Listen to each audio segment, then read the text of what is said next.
জুলাই সনদ সন্নিবেশিত করতে সংবিধান বাতিল নয়, সংশোধনের সুযোগ আছে বলে জানিয়েছেন জাতীয় সংসদের চিফ হুইপ নুরুল ইসলাম মনি। গণতন্ত্র চর্চা অব্যাহত রাখতে সংসদ সচল রাখার আহ্বান জানান তিনি। বিস্তারিত আকবর হোসেন সুমনের রিপোর্টে। যারা বলেছেন অনেক ধরনের সংসদের কাছে জনগণের প্রত্যাশা ও প্রাপ্তি নিয়ে গণমাধ্যমের সঙ্গে মত বিনিময় করেন জাতীয় সংসদের চিফ হুইপ। জানার জন্য একটু বলছি। সংসদ ভবনের এলডি হলের এই আয়োজনে সংসদ কার্যক্রম সচল ও প্রাণবন্ত রাখতে গণমাধ্যমের ভূমিকা আশা করেন হুইপবৃন্দ। সাংবাদিকরা হচ্ছে প্রত্যেক জাতির একটা ব্যালেন্স, কারণ সাংবাদিকরা আছে বিদায় আমি বুঝি, আমি সবসময় চিন্তা করি যে আমি যে কাজটা করছি নিশ্চয়ই এটা সাংবাদিক জেনে যাবে।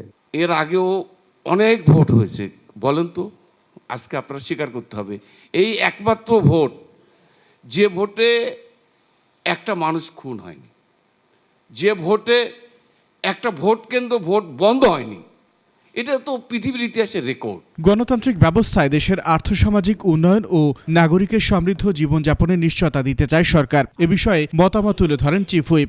ইলেকশন কমিশন তৈরি হয়েছে এই কনস্টিটিউশনের ভিত্তিতে না, প্রফেসর ইউনূস শপথ নিয়েছে কোন ভিত্তিতে? এই কনস্টিটিউশনের ভিত্তিতে না। তারপর সেই নির্বাচন হয়েছে কোন ভিত্তিতে? এই কনস্টিটিউশনের ভিত্তিতে।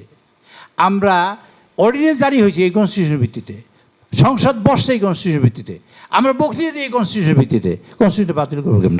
জুলাই সনদ বাস্তবায়নে বিরোধী দলের দাবি প্রসঙ্গে এক প্রশ্নে সরকারের অবস্থান পরিষ্কার করেন চিফ হুইপ।